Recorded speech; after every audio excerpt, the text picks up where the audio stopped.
Dust rose from every box I opened and settled on my hands, reminding me of how old the papers were. The basement was always cool, even in the July heat, and I was used to spending evenings here, sorting through the archives of my former life. Construction drawings, acceptance reports, violation reports. It all seemed like history now, but I couldn't bring myself to just throw these documents away. The old wooden table I was sitting at remembered the days of the previous owners of the house. Its solid tabletop was scratched and ink-stained, but it still served its purpose. Next to it was a tall lamp with a yellow shade that Ruth had bought at a furniture sale 20 years ago. The light from it was soft, not irritating to the eyes even when working long hours. I had been a building inspector in Cheswell for 42 years, and during that time thousands of properties had passed through my hands. I remembered every house, every building where I found violations, remembered the faces of builders who tried to bribe or intimidate me. My wife Ruth always said I was too principled, that I should sometimes turn a blind eye to the little things. But I couldn't. If a house is built with irregularities, sooner or later it will get people in trouble. One of the boxes contained documents on a house on Maple Street where I found serious foundation problems. The contractor assured me that everything was fine, even bringing in some supposedly independent expert. This expert was a young guy with a degree but no experience, and I immediately realized that he was just repeating what he had been told. But I insisted on what I wanted, forced him to conduct additional soil investigations, and the house had to be partially rebuilt. Later it turned out that I was right. In the neighboring house, built by the same team, a year later, serious cracks appeared in the walls and the tenants had to move out during the repair. That case is especially memorable to me because the contractor tried to sue me, accusing me of exceeding my authority and damaging his reputation. Of course, he lost the lawsuit, but it left an unpleasant residue. Ruth was very worried at the time, afraid that I would get in trouble at work. She couldn't sleep for weeks, asking me if I could be fired for this. Ruth understood my work better than anyone. She was a pedantic woman herself, having worked as a head accountant at the local school, and she knew what it meant to be responsible for every figure in a report. When I came home upset about another conflict with the developers, she didn't comfort me with platitudes, but simply made my favorite cinnamon coffee and listened. Sometimes she gave me advice, and it was always sound because she could see the situation from the outside. I remember her telling me once, "Colbert, you think you're protecting people from bad houses, but really you're protecting them from their own stupidity. Most people are willing to buy a cheaper house even if they know there's something wrong with it. And then when the problems start, they blame anyone but themselves." These words turned out to be prophetic. Over the years, I have seen more than once how people who saved money on the quality of construction then spent twice as much to fix the mistakes. After her death 3 years ago, it was as if the house was empty. Not only because she was gone, but because the one person who understood why I did what I did was gone. The first few months after the funeral were especially hard. I would wake up in the morning and go to the kitchen out of habit, expecting to see her at the table with a cup of tea and a newspaper. But there was only silence in the kitchen. Ridley, my son, always treated my work with some disdain. He often said that I overcomplicated simple things, that the world was full of compromises, and it was not worth making a scandal over every little thing. In his understanding, my principle was just stubbornness, unwillingness to make concessions. He did not realize that behind each of my decisions were specific people who would later live in these houses. In his youth, Ridley wanted to become an architect, even went to college for the relevant specialty. I was very happy at the time. I thought that we would work in related fields, that he would understand my work from the inside. But after 2 years, he dropped out, saying that it wasn't his calling, that architecture was too boring and formal. Ruth tried to change his mind, telling him he shouldn't abandon his education so close to the finish line, but he was adamant. Then there was the Army, 2 years at Fort Benning. He wrote us letters, telling us about training, about fellow soldiers. It seemed that military discipline would do him good, teach him responsibility. But when he was demobilized and returned home, he turned out to be as carefree as he had been before the Army. Maybe even worse. Now he thought he had passed the test of life and could afford to take it easy. Then there were several jobs. He worked as a salesman at an electronics store, then as a security guard at a mall, then as a dispatcher at a small transportation company. Nowhere did he stay longer than a year, always finding reasons to quit. The pay was low, the bosses were picky, the staff was unsuitable. Ruth worried that he couldn't find his place in life, but I thought the problem was not the place, but the man himself. He finally got a job at Midland Insurance, where he handled small claims for household property. The job was simple: checking documents, talking to customers on the phone, filling out standard forms. Ridley was happy with this job because it required little effort and no serious responsibility. In addition, he had a fixed schedule and could plan his time. Estelle, his wife, worked at the municipal archives as an assistant archivist. She systematized old documents, prepared certificates for citizens, and made sure the papers were kept safe. The work was quiet, calm, without stress and austerities. Estelle was a practical woman, able to save and plan the family budget, always knew how much money they had and what to spend it on. But there was always a sense of dissatisfaction in her. It was as if she was constantly comparing her life with someone else's and remained dissatisfied with the result. They had married 7 years ago, when Ridley was 29 and Estelle was 26. The wedding had been modest. They'd signed at the town hall, then a small party at home for relatives and close friends.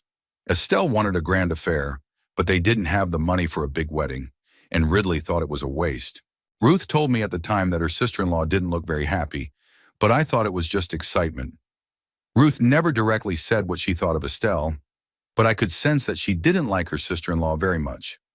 Sometimes after the visit of the young people, my wife became thoughtful and silent. She would answer my questions evasively, saying that everything was fine. She was just tired, but I knew her well enough to know that something was bothering her. It was only a few years later that Ruth confessed to me that Estelle seemed too calculating. "She's always calculating things," she said, as if life were a balance sheet where income must exceed expenditure. And Ridley is an item on that balance sheet for her too. At the time, I thought it was a harsh thing to say, but over the years I began to realize that Ruth was right. Things between us changed after Ruth's funeral. My son used to come to visit with his wife every weekend. We'd have dinner in the kitchen, talk about work and future plans. Estelle talked about her colleagues in the archives, about the interesting documents she came across in her work. Ridley complained about his bosses at the insurance company, about clients who try to cheat the insurers. Ordinary family conversations, nothing special, but they created a sense of connection between us. After my wife died, those visits became more infrequent and kind of strained. Ridley came, but there was a nervousness in his demeanor that wasn't there before. He looked at his watch more often, ended conversations more quickly, found excuses for leaving early. Estelle began to ask strange questions about my health, about whether I was doing well at home, whether I was thinking of moving to a more comfortable place. I knew they were worried about me, but their concerns seemed disingenuous. It was as if there were other thoughts behind the concern that they didn't want to voice. This was especially true when talking about the house. Estelle talked several times about how the house was too big for one person, that it was expensive to maintain, that at my age it was better to live in an apartment closer to medical facilities. The house was indeed large, 2 stories with a basement and a small lot. Ruth and I had bought it 30 years ago, when I had a good salary and Ridley was still living with us and in high school. Back then it seemed like there was enough room for everyone, that grandchildren would grow up here, that a big family would gather on holidays.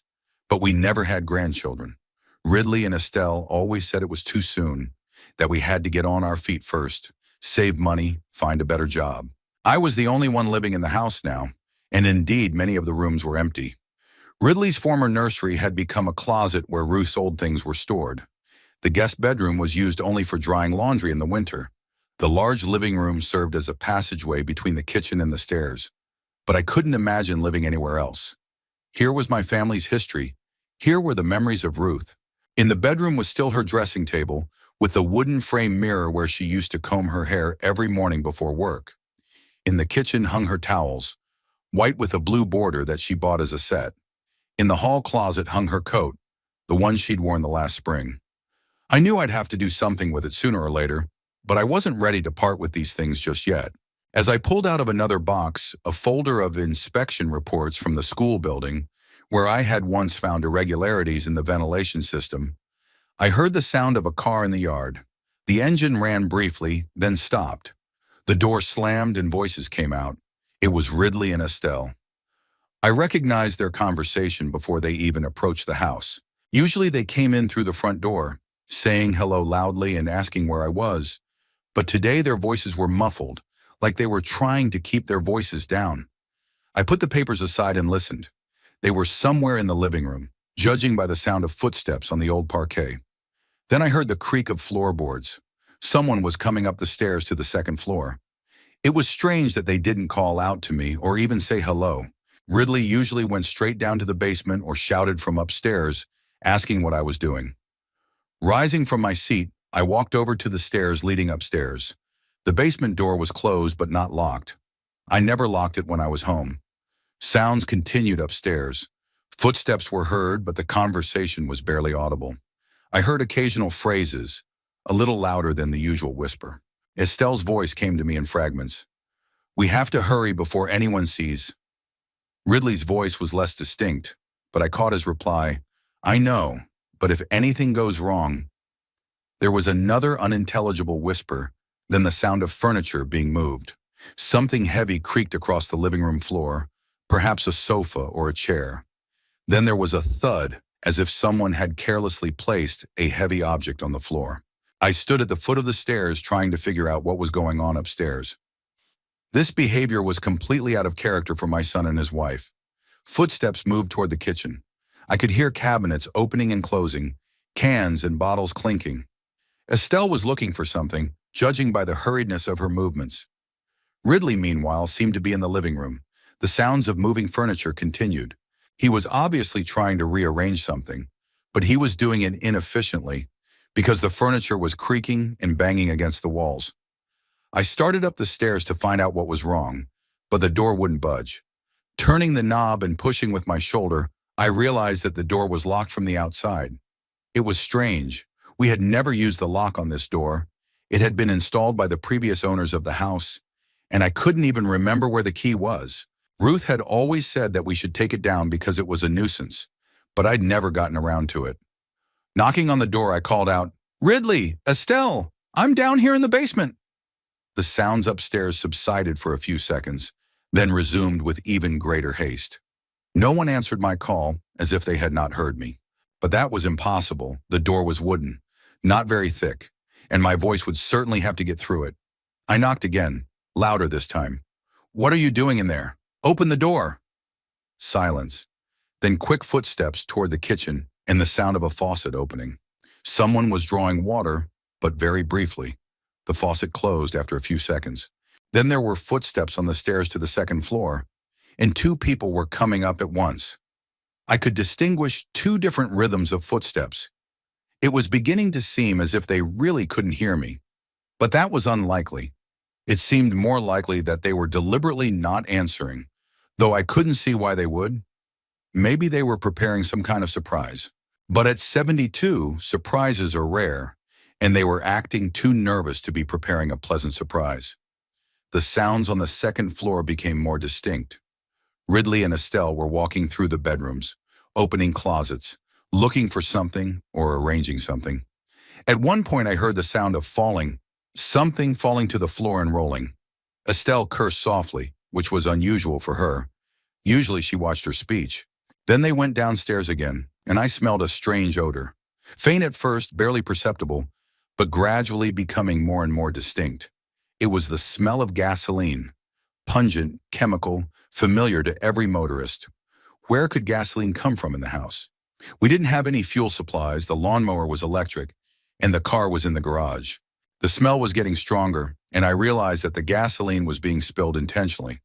I heard the distinctive sound of liquid pouring, then footsteps, then again the sound of gasoline being spilled elsewhere. Ridley and Estelle were clearly pouring the liquid on something, and they were doing it systematically, going from room to room. A scary picture began to form in my mind, but I didn't want to believe it. It was so monstrous that the mind refused to accept the obvious. My own son couldn't have planned what I was beginning to suspect.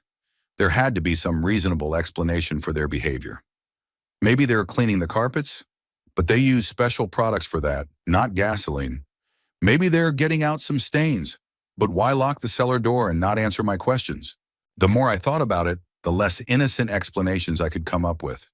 The sound of spilling liquid had moved closer to the stairs leading to the basement. Gasoline was now being poured directly over my head, in the hallway next to the basement door. The odor became so strong that I began to feel dizzy. I backed away from the door and tried to open the small window in the basement wall to ventilate the room, but it was rusted and wouldn't budge. Upstairs, something fell and shattered. It sounded like a glass container. Estelle swore again, but louder this time. Ridley said something soothing, but I couldn't make out the words. Then there was a sweeping sound. Someone was picking up shards. Footsteps drifted toward the kitchen, and a faucet opened, probably to wash their hands. Then there were quick steps through the house again, but without the sound of furniture being moved or liquids being spilled. They seemed to be finishing their work, whatever it was. I heard the front door open, then voices in the yard. Ridley and Estelle came out of the house, but the car wouldn't start. They were talking about something near the house, but the words were unintelligible. After a few minutes, footsteps approached the house. The door opened again.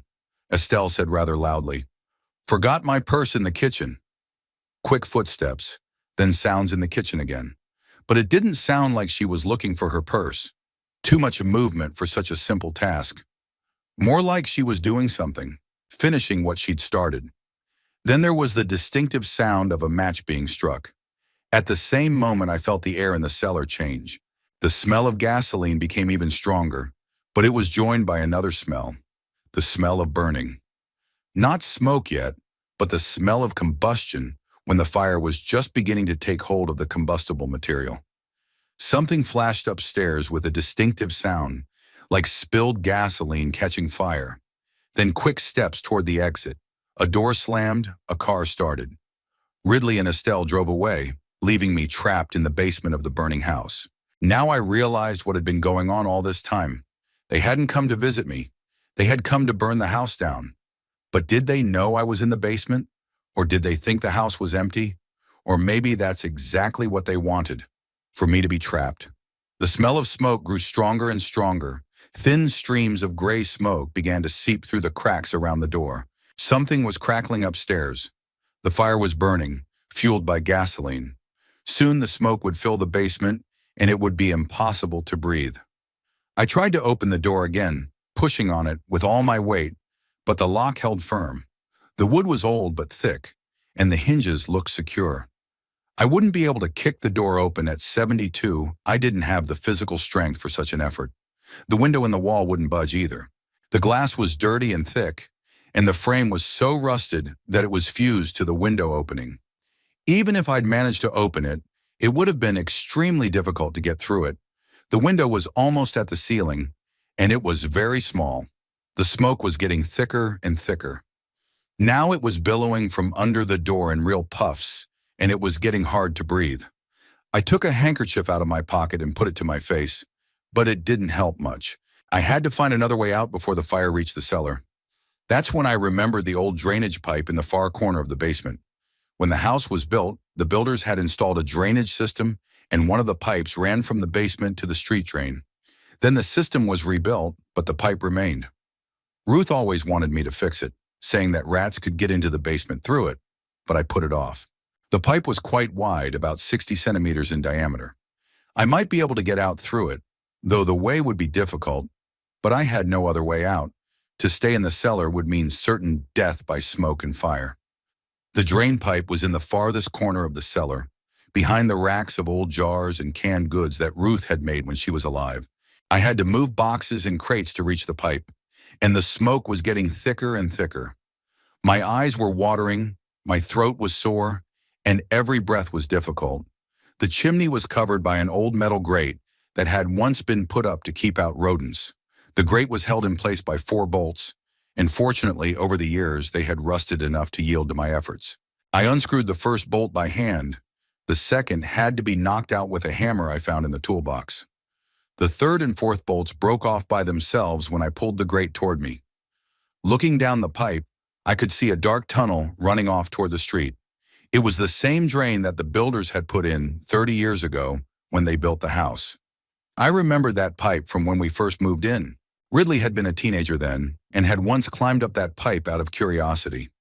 Ruth swore when he came out dirty and scared, but we knew for sure that the pipe led to a street sewer. The pipe was about 15 meters long, not much, but you'd have to crawl on all fours. And at my age, that's no easy task, especially since it was getting harder to breathe and time was running out. There was a crackling sound upstairs, probably the ceiling of one of the rooms. The fire was burning at an alarming rate, fueled by the gasoline that Ridley and Estelle had spilled around the house. I shoved my head and shoulders into the chimney. It was damp inside and smelled musty, but the air was cleaner than the basement.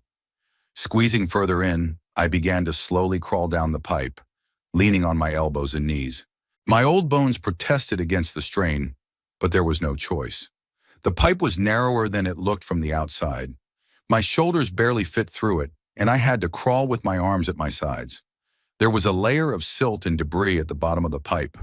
Leaves, twigs, some rags that the rainwater had brought in.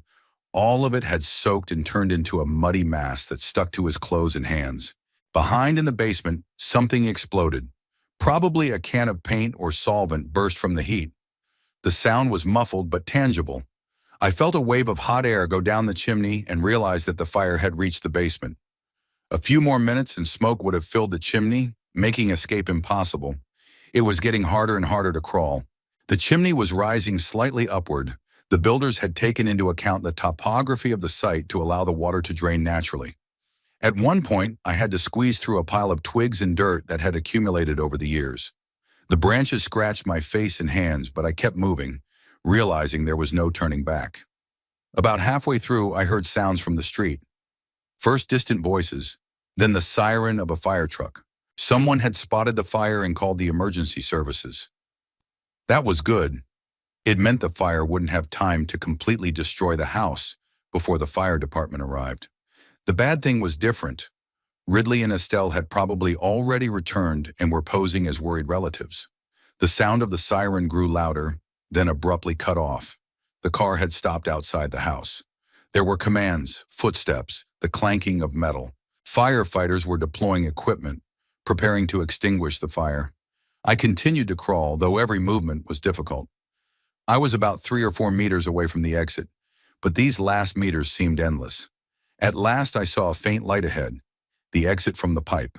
A little more effort and I got out. The pipe came out into a small ditch next to the sidewalk, about 20 meters from the burning house. From here I could see what was going on in the yard. The firemen had already deployed their hoses and started to put out the fire. The flames were bursting out of the first floor windows, and the smoke was billowing in thick black clouds. Neighbors had gathered at a safe distance and were watching. Among them I saw Ridley and Estelle. They were standing next to Mrs. Palmer, our neighbor on the right, talking animatedly. Estelle was holding a handkerchief to her face, pretending to cry. Ridley put his arm around her shoulders and shook his head as if he couldn't believe what had happened. Their acting seemed quite convincing. If I didn't know the truth, I would have believed their grief. A helmeted fireman approached them, apparently the shift supervisor. He was asking something, writing down answers in a notebook. Ridley was pointing toward the house, explaining something. I could tell by the movement of his lips that he was talking about his father being in the house. Estelle sobbed louder and said something to a neighbor. Mrs. Palmer nodded sympathetically and stroked her back. Other neighbors were offering condolences too, and the whole scene looked like a real funeral, even though they hadn't even started looking for me yet. The fire chief called one of his men over and pointed toward the house. He nodded and ran to the other firemen. Preparations began to search for the body. My body. They prepared to enter the burning house, risking their lives for a man who Ridley and Estelle said was already dead.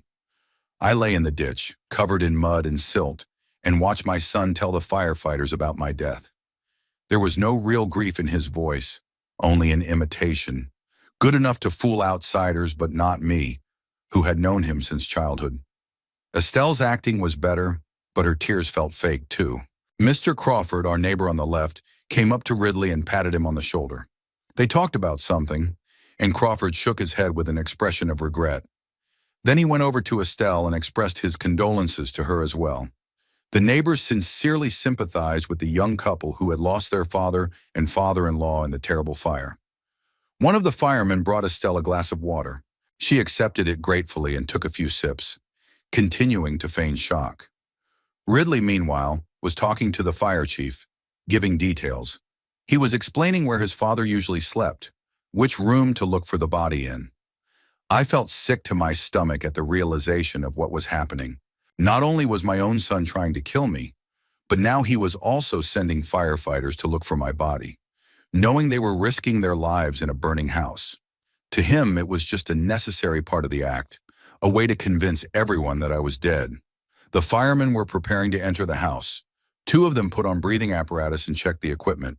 The chief had another word with Ridley, going over the details of the house's layout.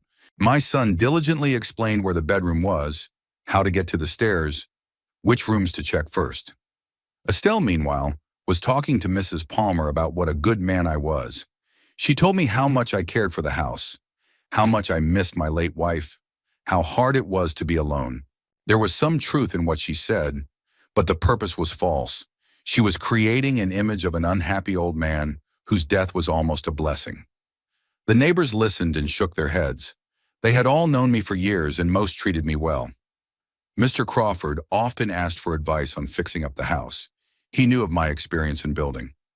Mrs. Palmer sometimes brought homemade pies and asked about my health. To them, I was not a burden, but a normal neighbor, someone to talk to and always willing to help. But now Estelle envisioned my death as a release from suffering. She talked about how lonely I was, how I longed for Ruth, how ill I felt. It was all an exaggeration. Yes, I missed my wife, but I wasn't going to die of homesickness. I had plans, interests. I wanted to get on with my life. Two firefighters in breathing apparatus headed toward the house. The fire on the first floor was almost out, but smoke was still billowing from the second floor windows. It was dangerous to enter such a house. The ceiling or the stairs could collapse at any moment, but they went looking for my body because Ridley had convinced them that I had died in the fire. I could no longer lie in the ditch and watch people risk their lives over my son's lies. I had to show up, explain the truth, stop this comedy, but first it was worth listening some more. Maybe I'd hear something important about Ridley and Estelle's motives. Estelle finished talking to Mrs. Palmer and walked over to her husband. They took a few steps away from the other people and spoke more quietly. I strained my hearing, trying to make out their words. Ridley said something about insurance. Estelle nodded. Then she asked if they'd found the body yet, and Ridley said the fire department had just started searching. There was no real concern for my fate in their conversation. They were discussing practical matters, insurance payments, finding the body, how to proceed. To them, I was already dead, and all they had to do was wait for official confirmation of that fact. The firemen disappeared into the smoke, and everyone waited for the results of their search. Ridley and Estelle went back to the neighbor's house, continuing to pretend to be grieving relatives. Time passed, and there was no news from the house. The fire chief glanced nervously at his watch. Too long had his men been in the danger zone. One of the firemen appeared out of the smoke and headed toward his chief. I saw them talking about something, and the chief frowned. The firefighter pointed toward the house and shook his head. Apparently, the search hadn't yielded any results yet. My body hadn't been found in the bedroom or the other rooms Ridley had indicated. The supervisor approached my son and asked something. Ridley hesitated, then began to explain, showing the layout of the house with his hands. He talked about how I could be not only in the bedroom, but also in the study on the first floor, or in the living room, where I sometimes fell asleep in a chair in front of the TV. His explanation sounded plausible. He really did know my habits. Estelle joined the conversation, adding details about my daily routine. She told me that I often worked late with documents and could fall asleep at my desk or on the couch.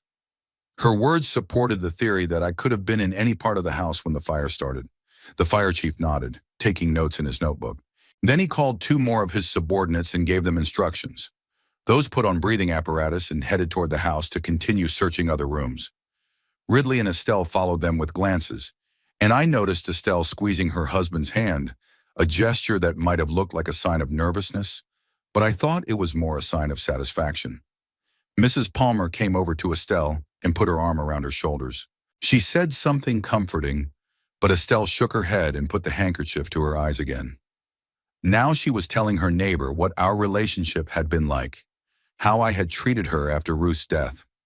He was so lonely, Estelle said, and there was an artful sadness in her voice. After Ruth's death, he had completely withdrawn into himself. Ridley and I tried to support him, coming every week, but he kept saying he didn't want to burden us. These words were half true but misrepresented. Indeed, I didn't want to burden them with my problems. But that didn't mean I was miserable and ready to die.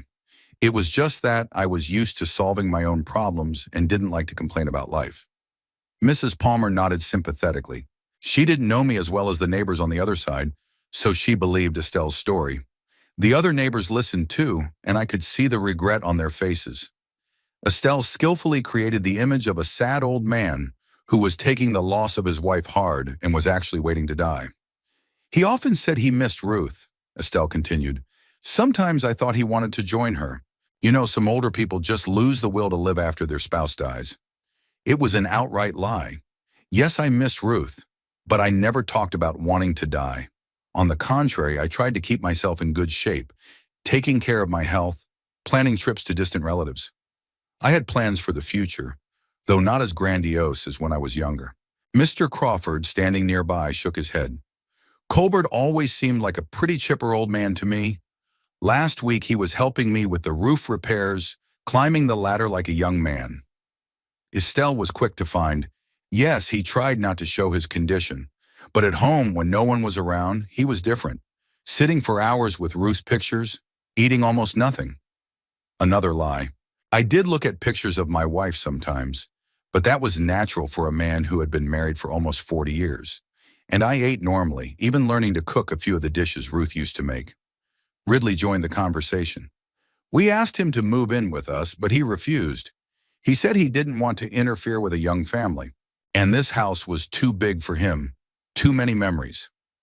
That, too, was a misrepresentation of the facts. They did mention the possibility of moving a couple times, but not as a concern for me, but as a way to solve their own problems. Estelle talked about how they needed a bigger apartment, that my pension could help with the rent. But when I explained that I wanted to stay in my own home, they didn't insist. One of the neighbors, Mrs. Gray, who lived across the street, came closer. Poor Colbert. I should have gone to see him more often, but I just couldn't get around to it. Work, grandchildren, and now it's too late. Estelle comforted her. Don't blame yourself. He appreciated the neighbor's attention, but he rarely asked for help. He was a proud man. There was some truth in those words. I really didn't like to ask for help, but Estelle portrayed it as pride that interfered with normal human relations, when in fact it was just independence, developed through years of work and life. 2 more firemen came out of the house. They took off their breathing apparatus and headed toward the chief. It was evident on their faces that the search had again failed. The chief listened to the report and approached Ridley again. We've checked every room on the first floor, he said. There's no body in the study, the living room, or the kitchen. That leaves the basement, but we can't get in there yet. There's too much smoke. Ridley frowned, feigning concern. Dad used to go down to the basement sometimes, sorting through old papers there. Maybe. He didn't finish, but the meaning was clear. If I was in the basement when the fire started, I had no chance of survival. The chief nodded with understanding. We'll check the basement as soon as the smoke clears, he said. But I'm afraid if your father was down there. Estelle sobbed louder and pressed her handkerchief to her face. Ridley put his arm around her and said in a trembling voice, I can't believe this is happening. Just yesterday we were on the phone with him, making plans for the weekend. It was pure fiction. They didn't call me yesterday. The last time we spoke on the phone was 3 days ago, and the conversation was short and formal. We hadn't made any plans for the weekend. Mrs. Palmer stroked Estelle's back. Poor thing, how hard it must be for you to lose your father so suddenly. He was like my own father to me, Estelle replied through her tears. After my parents died, he replaced my family, always interested in my affairs, gave me advice. Another lie. Estelle never sought my advice, and our conversations rarely went beyond formal politeness. She talked about her work only in general terms, never sharing personal experiences. And after Ruth's death, our communication became even more superficial. But the neighbors did not know all the details of our family relations, so they believed the play. They had seen a young woman who had lost her father-in-law in a terrible fire, and they sympathized with her sincerely. Ridley, meanwhile, was talking to the fire chief about practical matters. He asked when the house could be entered, what to do with the paperwork, how to process a death in the absence of a body. The chief explained the procedure, talked about the need for investigators, the timing of forensic examinations. Listening to these conversations, I realized that Ridley and Estelle had thought out their plan quite carefully. They knew that after the fire, the house would be seriously damaged, that it would be difficult to find evidence of their crime. They were counting on my death being ruled an accident and the insurance company paying compensation. But one thing they didn't take into account was that I knew that there was a drainage pipe and that I would be able to get out of the basement through it. To them, I was just a feeble old man, incapable of decisive action. They thought the locked cellar door would be my grave. The smoke from the house was getting less thick. The firemen had almost gotten the fire under control. All that was left was to finally put out the smoldering pockets. Soon they would be able to enter the basement and make sure my body wasn't there. Then Ridley and Estelle would have to explain where I was. But for now, they continued their game. Estelle told the neighbors about our family holidays, about the presents I gave for birthdays, about how I had taken care of Ruth during her illness. All of these memories were real, but presented in a context that was meant to evoke even more sympathy for her and Ridley. Ridley was talking to Mr. Crawford about my plans for the summer. He was making up conversations we didn't have, mentioning my non-existent health complaints. Gradually, he built up an image of a man who was ready to die, almost looking forward to death as a release from loneliness and sadness.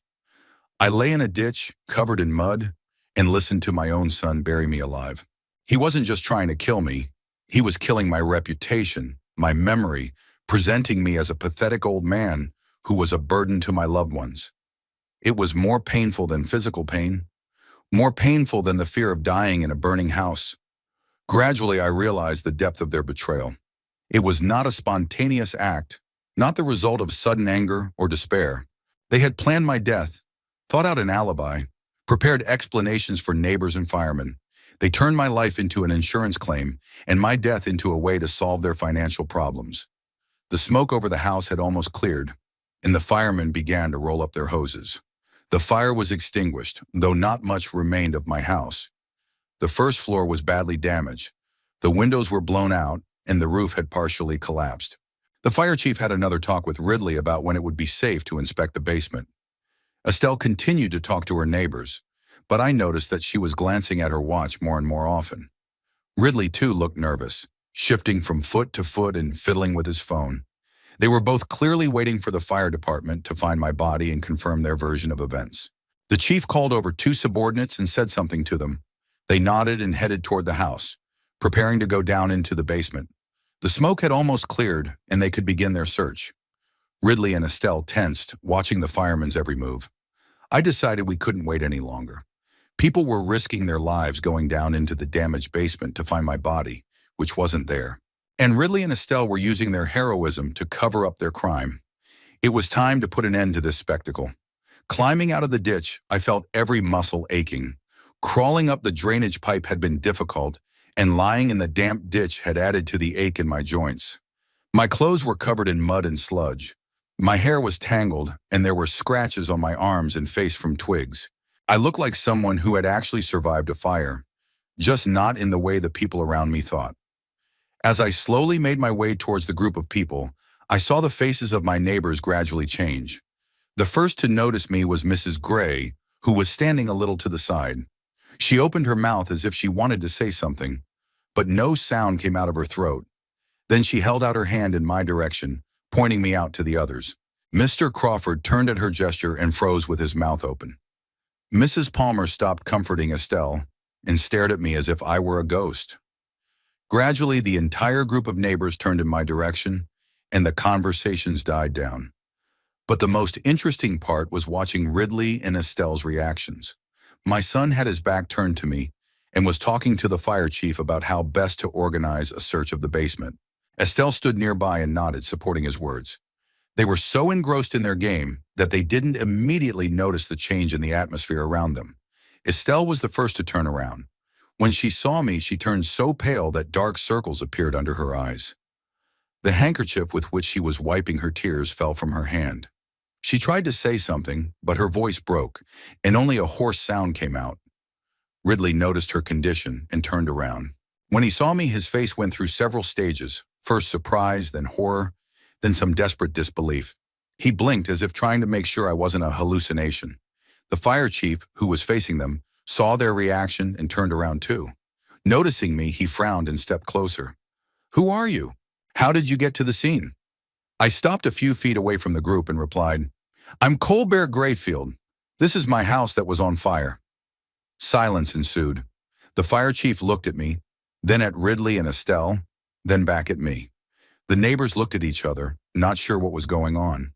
They had just been commiserating with a young couple who had lost their father in the fire, and now that father was standing in front of them, alive and well.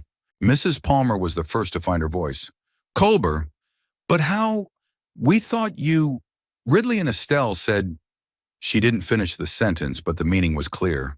All eyes turned to Ridley and Estelle, waiting for an explanation.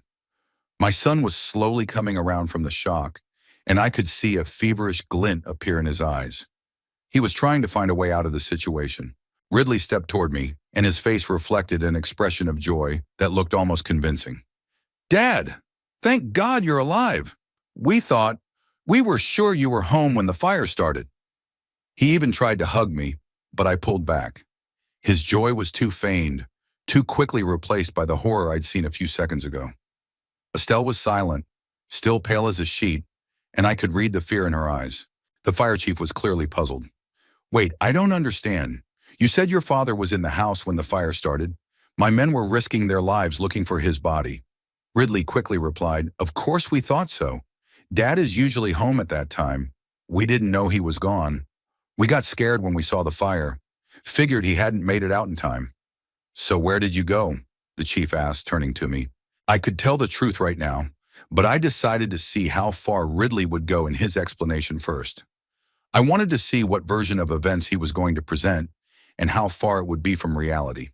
"I was in the basement," I said, sorting through old documents. Then the fire started. Estelle flinched when she heard about the basement. Ridley visibly tensed too, but quickly pulled himself together. "In the basement? But we didn't know. We thought you'd gone to Aunt Mildred's for a few days. You said you were going to her." That was an outright lie. I didn't have an Aunt Mildred, and I hadn't planned any trips, but Ridley said it so convincingly that the neighbors could believe it. They didn't know all my relatives, and they didn't keep track of my plans. "I never talked about going to Aunt Mildred's," I answered calmly.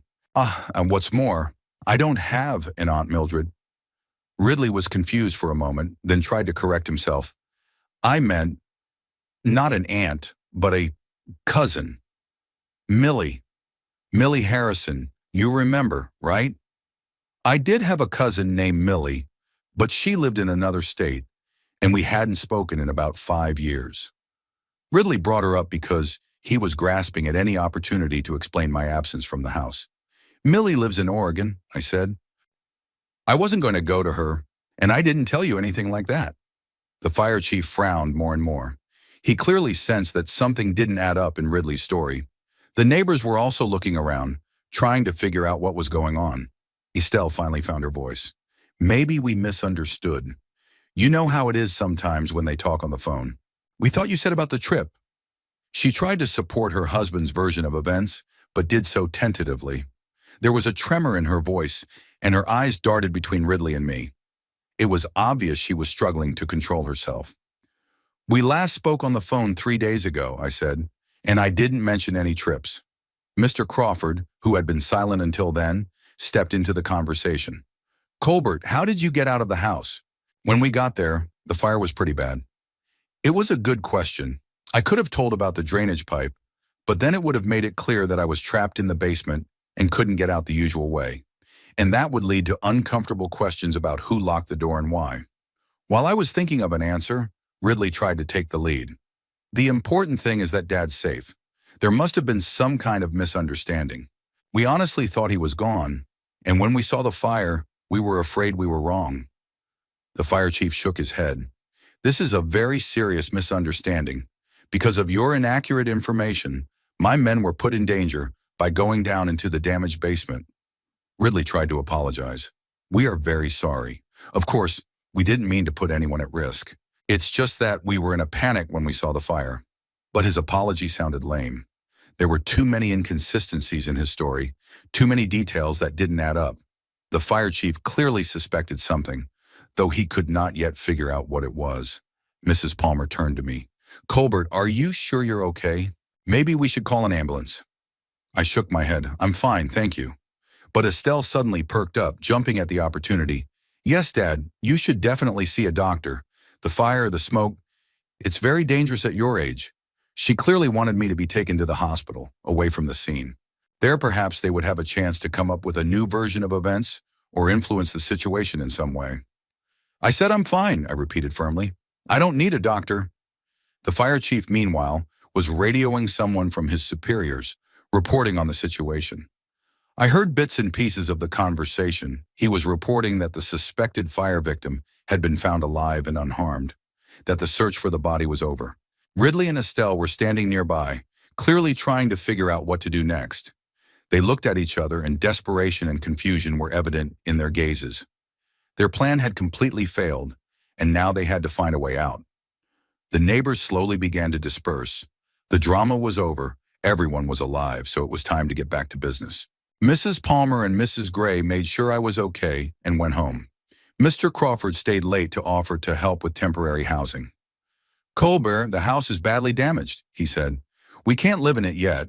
If you want, you can stay with us for a few days. It was a generous offer, and I was grateful for my neighbor's concern. But I wasn't ready to decide where I was going to live yet. I needed to deal with Ridley and Estelle first to find out the full circumstances of what they had done. Thank you, Jim, I said. I'll think about your offer. Crawford nodded and left. It was just the three of us, the fire chief, and a few of his subordinates who were finishing up work at the scene. The chief approached me. Mr. Grayfield, I need to ask you a few questions for the report. You were definitely in the house when the fire started? Yes, I was in the basement. And how did you manage to get out? I looked at Ridley and Estelle. They were waiting tensely for my answer, realizing that a lot depended on it. If I told them about the locked door, their lies would become obvious. If I went along with their story, they'd have a chance to avoid responsibility. But I wasn't going to help them. They tried to kill me, and now they had to answer for their actions. I looked at the fire chief and said, the basement door was locked from the outside. I had to get out through an old drainage pipe. Ridley turned even paler. Estelle took a step back as if from a blow. The fire chief frowned. Locked? Who could have locked it? I think that's something you'd better ask my son and his wife, I replied, looking directly at Ridley. They were in the house before the fire started. The warden turned to Ridley. Is that true? You were in the house? Ridley opened his mouth but couldn't answer right away. Estelle quickly intervened. We stopped by for a little while. We wanted to check on Dad, but he wasn't home. We thought he'd left. If he wasn't home, who locked the cellar door? Asked the logical question by the supervisor. Estelle was confused. Ridley tried to say something, but the words wouldn't form coherent sentences. It was obvious they weren't prepared for such questions, hadn't thought out an explanation for this detail. The fire chief looked at the three of us carefully, then said, I think this conversation is best continued at the station. There's too much ambiguity here. Ridley perked up. Why the station? It's just a misunderstanding, a family mix-up. We'll explain everything. But the chief had already made up his mind. He summoned one of his subordinates and instructed him to contact the police. Then he turned to me. Mr. Grayfield, you need to testify about what happened. In the meantime, I must ask everyone to stay where they are. Ridley and Estelle looked over at me. In their looks, I read the panic they were struggling to contain. Their plan had fallen apart completely, and now they realized they could find themselves under investigation. While we waited for the police, Ridley tried to talk to me several times, but I didn't respond to his attempts. Estelle stood off to the side and smoked nervously, which was unusual for her. She didn't usually smoke in front of strangers. When the police arrived, we were separated for a statement. I was taken to one of the cars where a young sergeant recorded my story. I described in detail the events of the day, how I heard sounds in the house, how I found the door locked, how I got out through the drain pipe. The sergeant listened attentively and asked clarifying questions. He was especially interested in details about exactly what Ridley and Estelle were doing in the house, what sounds I heard, why I thought they were setting the house on fire. "Are you sure they were aware of your presence in the basement?" he asked. "Absolutely sure. I was yelling, banging on the door. They couldn't have failed to hear me." "And you believe they deliberately locked the door, knowing you were inside?" "I don't just believe it. I'm certain of it." The sergeant took note of what I said and told me that I would need to come down to the station soon for a more detailed statement. He also said that the house would be examined by experts who would determine the cause of the fire. While I was talking to the policeman, Ridley and Estelle were giving their statements to the other officers. I saw Ridley waving his arms around, explaining something fervently. Estelle spoke more softly, but her face was tense. When the formalities were over, the police officers allowed us to disperse, but warned us that the investigation would continue.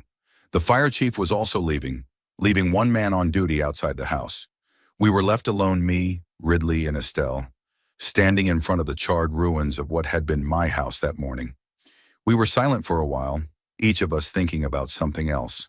Then Ridley took a step in my direction. "Dad, I need to talk to you." His voice sounded serious, no trace of the feigned joy he'd portrayed when the police showed up. Now it was the voice of a man who was in a hopeless situation and trying to find a way out. "Speak up," I said. "We have time." Ridley looked at his wife as if seeking support, but Estelle avoided his gaze. She stood with her arms crossed over her chest, staring at the burned house. "I know what it looks like," Ridley began, "but it's not what it looks like. We didn't mean you any harm." "Didn't mean any harm?" I couldn't hold back a bitter chuckle. "You filled the house with gasoline, set it on fire, knowing I was locked in the basement. What do you call that?" "We thought you weren't home," Ridley exclaimed. "We explained to the police." "Ridley," I interrupted him, "you locked the cellar door with your own hands. You heard me yelling and banging. Don't lie to yourself and don't lie to me." He lowered his head, realizing it was pointless to deny.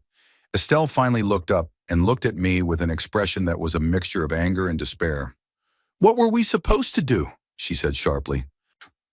"You live in a huge house by yourself, spending money to maintain it, while we rent a cramped apartment and barely make ends meet."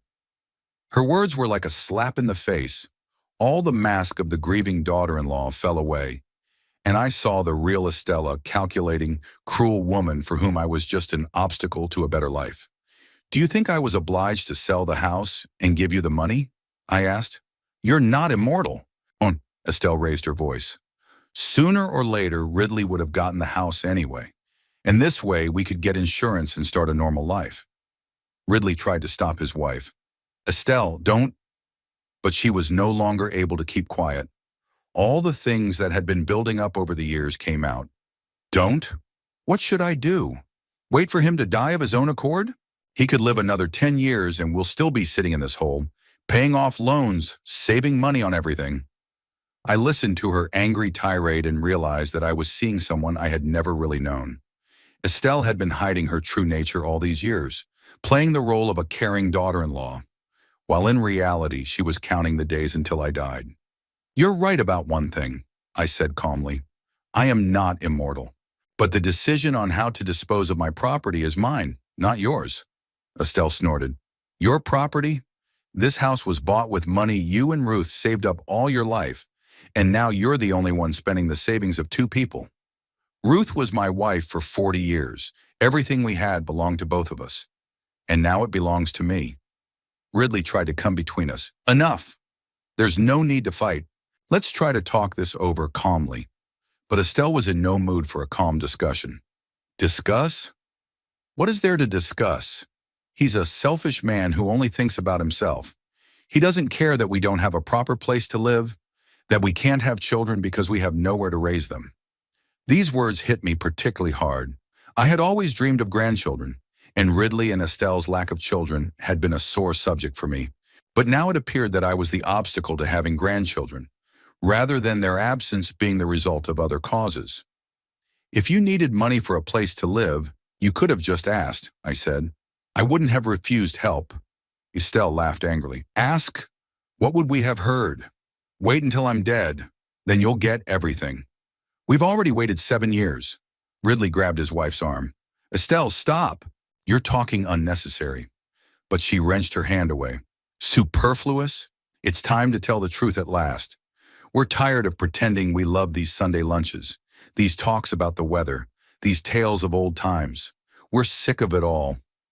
I looked at my son, expecting him to say something in his defense or mine, but Ridley remained silent, his head down. His silence was more eloquent than any words he agreed with his wife, but didn't have the courage to say it out loud. So all these years you've just been waiting for me to die, I stated.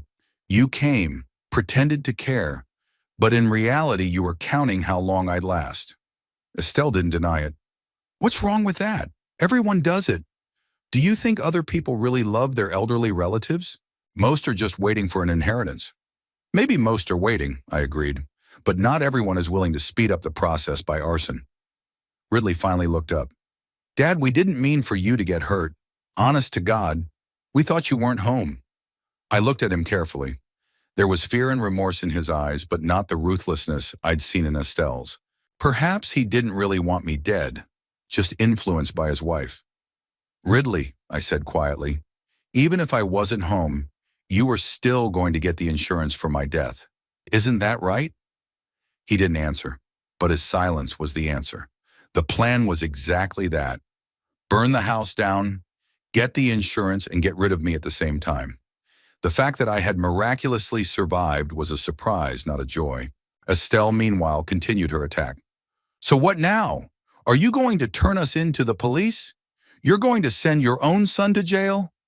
There was defiance in her voice, but I could also sense fear. She realized their situation was hopeless, and she was trying to press the family's feelings.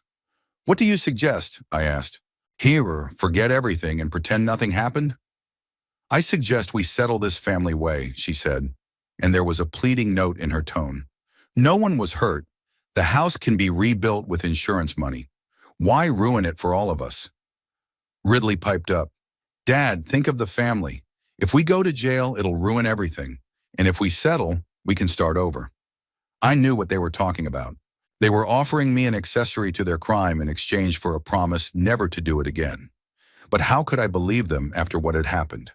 A clean slate, I interjected. What guarantees that you won't try again in a year or two? Maybe in a more subtle way. Estelle spoke hastily. We realized our mistake. It will never happen again. We swear. But her oath sounded unconvincing. A man who decided to kill once might decide to kill a second time, especially if he'd gotten away with it the first time. Ridley tried a different approach. Dad, I'm your only son. You have no one else. If I go to jail, you'll be all alone. There was some truth in what he said. Indeed, I had no close relatives left. But I preferred loneliness to the company of people who wanted me dead. Better to be alone than with those who betrayed you, I replied. At least solitude is honest.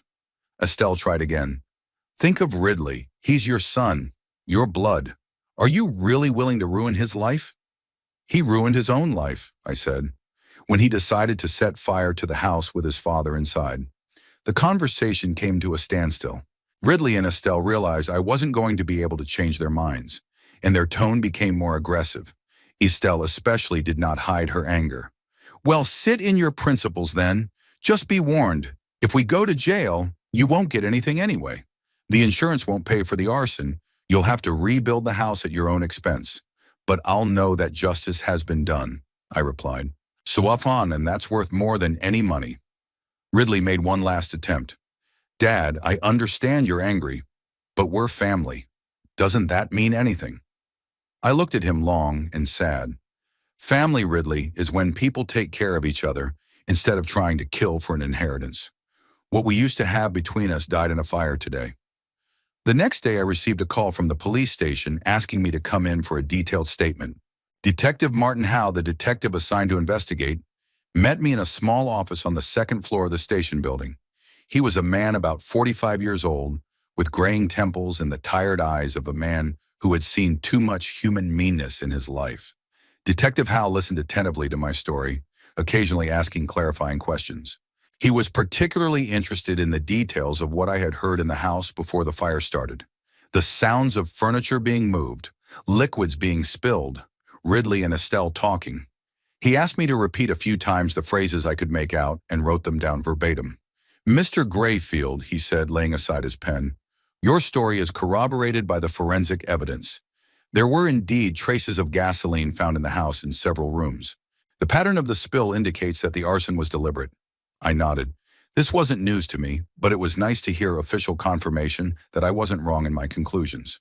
"In addition," the detective continued, "we examined the basement door. The lock was indeed locked, and the key was found in your son's pocket." This detail particularly struck me. So not only had Ridley locked the door, but he had taken the key with him so that I would definitely not be able to get out.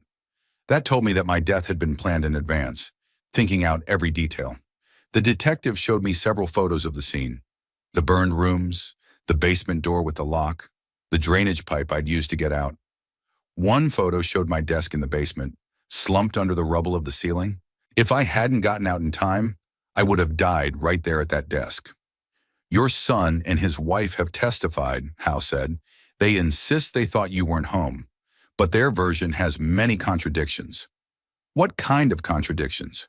I asked, though I could guess. "First of all, if they thought the house was empty, why would they have locked the basement door? Second, the neighbors confirmed that they saw lights in your windows the night before, which means you were home. Third, a review of your phone records shows that your son really hasn't called you in the last few days, although he claims you made arrangements to visit relatives." The detective flipped through the pages in the folder and continued. "But most importantly, they have a motive. We checked their financial situation. Loans, debts, late payments. The sum insured for your house is $200,000. That would be enough to solve all their problems.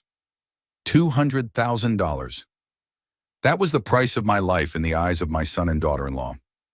Not a lot when you think about it. Some people spend more on a car." "What happens next?" I asked. "We're going to arrest them tonight. The charges are attempted aggravated murder and arson. If found guilty, they face 10 to 20 years in prison." I knew it was inevitable, but still the news of my son's arrest made a heavy impression on me. Whatever his guilt, he was still my child, whom I had raised, taught to walk, read bedtime stories to.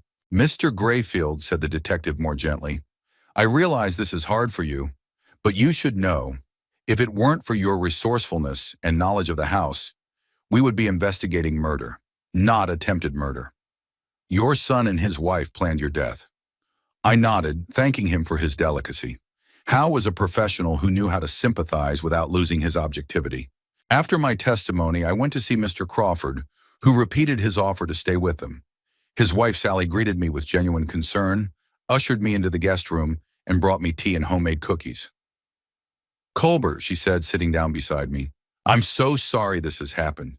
We can't believe Ridley and Estelle could do such a thing." The neighbors were truly shocked. To them, as he had been to me even yesterday, Ridley was still just a young man who came to visit his father occasionally. No one suspected that behind the outward respectability lurked a willingness to kill. That evening, the local news showed a story about the arrest. Ridley and Estelle were led out of the house in handcuffs, put into a police car.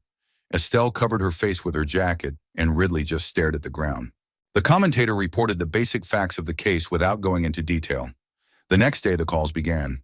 Distant relatives, former colleagues, acquaintances who had seen the news or heard it from others called. Everyone expressed sympathy and bewilderment. Many offered help, temporary housing, money, moral support. A particularly memorable conversation was with Frank Anderson, my former colleague in construction supervision. We hadn't spoken in years, but he had specifically sought out the Crawfords' phone number to contact me. "Colbert, old friend," he said, "I can't believe what I've heard. Your Ridley always seemed like such a quiet guy." "People change, Frank," I replied, "or we just don't know them as well as we think we do." "But your own father, how could you get to that point?" It was a question many people had asked, but I didn't have an answer. Maybe it was the upbringing. Maybe it was the character. Maybe it was the circumstances of life. Or maybe Ridley had always had this penchant for cruelty in him, but I didn't want to notice it. A few days later, Detective Howe contacted me again.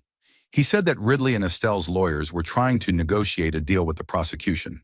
They were willing to plead guilty to arson in exchange for dropping the attempted murder charges. "What do you think about that?" Howe asked. I thought. On the one hand, the deal would mean a lighter sentence for Ridley. On the other hand, it would effectively mean that the attempt on my life would go unpunished accordingly. I'm against such a deal, I said. They tried to kill me, and that's what they should be held accountable for. I understand your position. The district attorney is leaning toward bringing the case to trial to the fullest extent, too. In the days that followed, I drove to the house several times to look at the ruins and pick up what could still be salvaged. The insurance company sent an appraiser who drew up a list of damages. It turned out that the house had to be demolished. The structures had been damaged so badly that it would cost more to rebuild than to build a new building. Among the things that were saved were some documents from the basement, photographs in a metal box, a few books, and Ruth's jewelry. Everything else was reduced to ashes. Especially pitiful were the family archives. Letters Ruth and I had written to each other when we were young. Ridley's childhood drawings, photos from vacations and family vacations. Standing amidst the charred ruins, I thought about how I had lost so much more than a home. I had lost my faith in family, in being able to trust loved ones, in the idea that bloodlines meant something. Ridley hadn't just tried to take my life, he'd taken away my illusions. It was especially painful to realize that all those years after Ruth's death, I had lived with a false idea of my relationship with my son. I thought we had simply drifted apart, as is often the case when children grow up and start their own families. In fact, Ridley already saw me as an obstacle to a better life. The neighbors continued to be involved. Mrs. Palmer brought a casserole and offered to help buy new clothes to replace the ones that had burned down. Mr. Crawford helped to remove debris in hopes of finding something of value. A young couple from across the street, with whom I had had little contact before, offered their help in finding a new place to live. Their concern contrasted with the cruelty of Ridley and Estelle. These people, essentially strangers, appeared more human than my own son. They did not inherit from me, did not expect to benefit, just helped because it is customary among decent people. A week after the arrest, I got a call from Ridley's lawyer. It was an elderly man named Walter Lewis, who introduced himself as a family friend of my sister-in-law. He asked for a meeting, saying he wanted to discuss the possibility of an amicable settlement of the case. We met at a coffee shop not far from the station. Lewis appeared to be a man of the old school, in a three-piece suit with a gold watch chain and the manners of a gentleman. He ordered coffee, laid out his papers neatly on the table, and began the conversation from afar. "Mr. Grayfield," he said, "I have represented your son and his wife for many years. I must say that we are all shocked by what has happened." I listened without commenting. Lawyers always start with general phrases before getting to the point. "Ridley is very sorry for what happened," Lewis continued. "He realizes he made a terrible mistake, but he also hopes for your understanding and forgiveness." "Understanding of what exactly?" I asked. "Understanding that it was an act of desperation, not malice. The young men were in a dire financial situation, saw no way out. Of course, that doesn't excuse their actions, but it does explain their motives." Lewis spoke convincingly, but his words didn't impress me. I remembered all too well the cold look on Estelle's face as she explained to me why I had to die. "Mr. Lewis," I said, "do you want me to withdraw the charges?" "Not withdraw," the lawyer hastily corrected himself. "Just softened his position, supported a plea for leniency. After all, this is your only son we're talking about, who tried to kill me, who did something stupid in a state of desperation." I shook my head. "Mr. Lewis, I respect your profession and understand that you're just doing your job, but the answer is no. I will not ask for leniency for the people who planned my murder." The lawyer sighed. "I understand your position, but think about it. If they go to jail for a long time, you'll be all alone. Is revenge more important than family?" "It's not revenge, I replied. "It's justice. And as for family, it died in the fire along with my house." After that meeting, I finally realized that the past couldn't be undone. Even if I forgave Ridley, even if he avoided prison, our relationship would never be the same. Too much had been said. Too much had been revealed that terrible day. That evening, I sat in the guest room at the Crawfords and looked out the window at the spot where my house used to stand. Now there were only piles of burned debris and the remains of the foundation. Soon the bulldozers would come, remove the last traces of my former life, and the lot would be empty. Sally Crawford brought me my tea and sat down beside me. Colbert, have you decided what you're going to do next? Stay in Cheswold or move? It was a good question. I had almost no connections left in town except for neighbors and a few old friends. The house had burned down, my family was gone, my job had long since ended. What was keeping me here? Haven't decided yet, I answered honestly. Shukran, we have to wait for the trial, then we'll see. But inwardly, I knew that there was nothing more for me to do in Cheswold. There were too many memories here, and not all of them good. Perhaps it was time to start a new life in a new place. It took me almost 2 weeks to find a place to live. I traveled all over Cheswold looking at rental properties, but most of them didn't suit me. Apartments that were too big reminded me of a lost home, and apartments that were too small seemed like stuffy cages. I wanted to find something in between, a place where I could live peacefully without constantly remembering the past.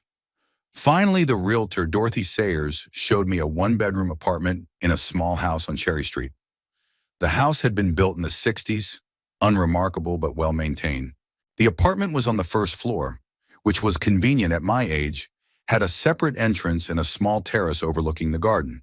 The owner of the house, Mrs. Jenkins, turned out to be a woman about my age, a widow who rented the apartment so she wouldn't feel lonely in a big house. She knew of my story. News travels fast in a small town, and treated me with understanding and sympathy. Mr. Grayfield, she said, showing me the small kitchen, I won't bother you about nothing. Live as you would at home, only pay your rent on time, and don't make any noise after 10 o'clock at night. The terms were reasonable, the price reasonable, and I agreed to rent the apartment indefinitely. Mrs. Jenkins did not require a deposit, saying that a man in my position had a hard enough time as it was. The furniture had to be bought anew. Very little was saved from the house. A few books, a box of photographs, some clothes that had been stored in a closet in the basement. Everything else had turned to ashes. It was strange at 72 to refurnish a place, to choose a bed, a table, chairs like a young man starting an independent life. In a furniture store, the saleswoman, having learned my story, offered a discount for victims of the fire. I thanked her, but refused. I didn't want to use my misfortune to save money. I bought the essentials, simple but high-quality furniture that would last a long time and would not require special care. It took a few days to furnish the new apartment. It was strange to put other people's things in other people's walls, knowing that it was a temporary shelter, not a real home. But gradually the place became more settled.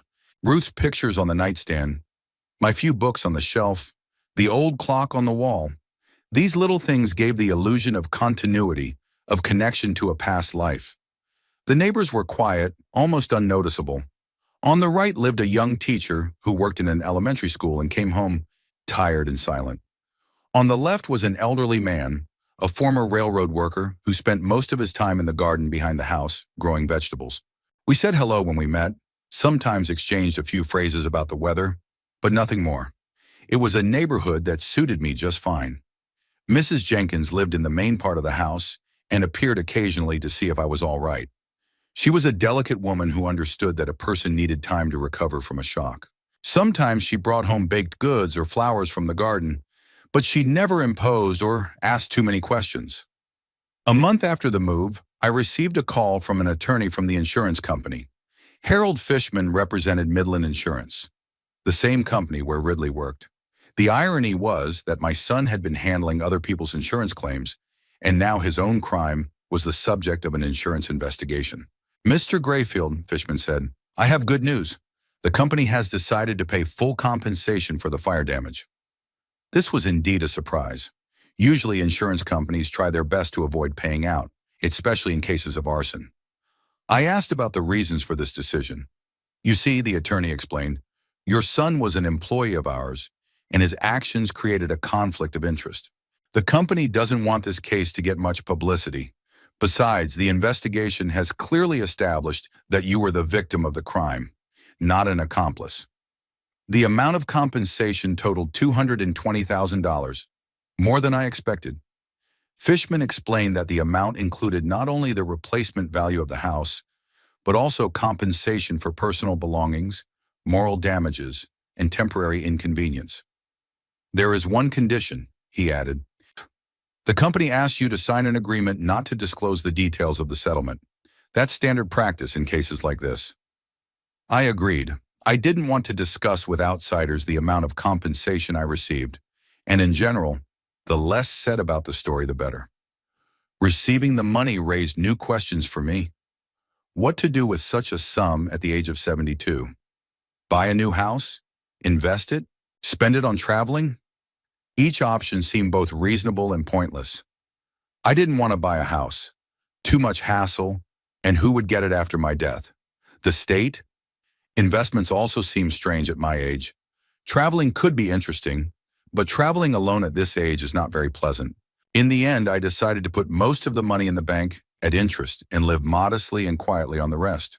The main thing was that I had financial independence. I could ask no one for anything, be indebted to no one. Ridley and Estelle's trial was scheduled for the fall. Detective Howe kept me regularly informed of the preparations for the trial. The defendant's attorneys kept pushing for a plea bargain, but the prosecutor's office was adamant. The evidence was too obvious and the motive too cynical. Your testimony will be key, Howe said during one of our meetings.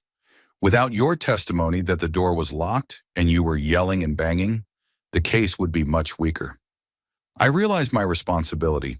The fate of two people, one of whom was my son, depended on my words. But I also realized that truth was more important than kinship. If I lied or kept quiet, Ridley and Estelle could try again to kill someone else.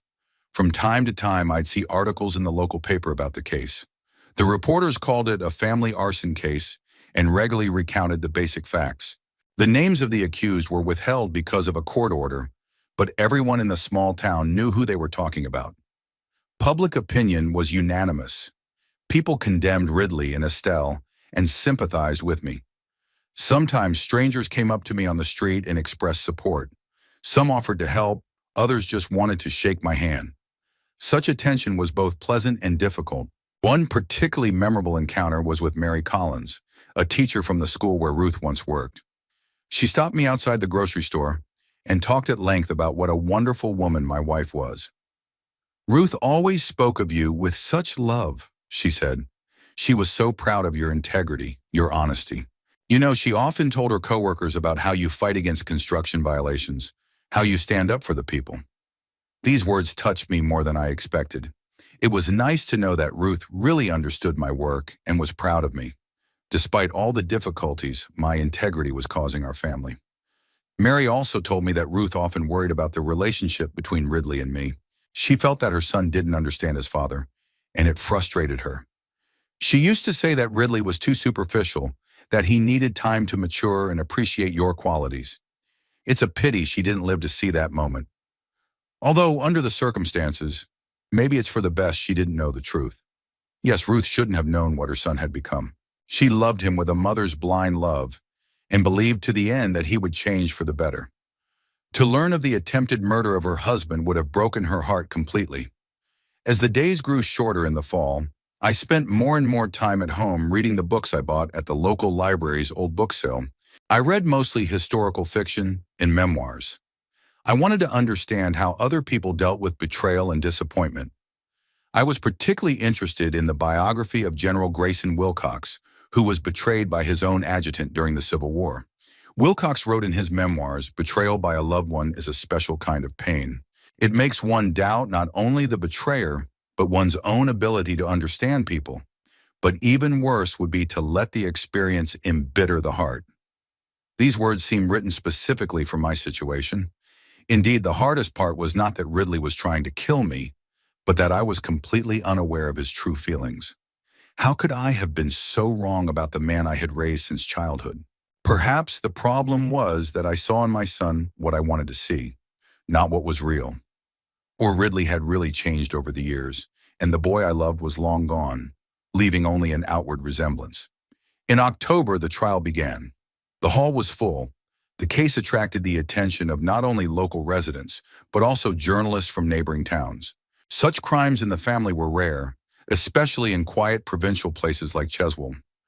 Ridley and Estelle sat at the defendant's table with their lawyers. My son had lost a lot of weight during his time in prison, looking older than his years. Estelle kept a more collected expression, but she was pale and gaunt as well. They never once looked in my direction when I entered the hall. The trial lasted 3 days. The prosecutor's office methodically presented the circumstances of the case, cited expert testimony, and questioned witnesses. The defense tried to portray the arson as a failed attempt to get insurance, claiming that my death had not been planned. When it was my turn to testify, I gave a detailed account of the events of that day. I spoke calmly without emotion, trying to stick to the facts. Attorney Ridley tried to catch me in contradictions, but my story was consistent and logical. The hardest part was when the lawyer asked if I could have been mistaken about the voices I heard in the house. Maybe it wasn't Ridley and Estelle, but the burglars? Maybe my son really thought I wasn't home. I looked at Ridley and said clearly, "I know my son's voice. He was in the house, he heard my screams, he locked the basement door. There is no doubt about it." After these words, Ridley looked at me for the first time.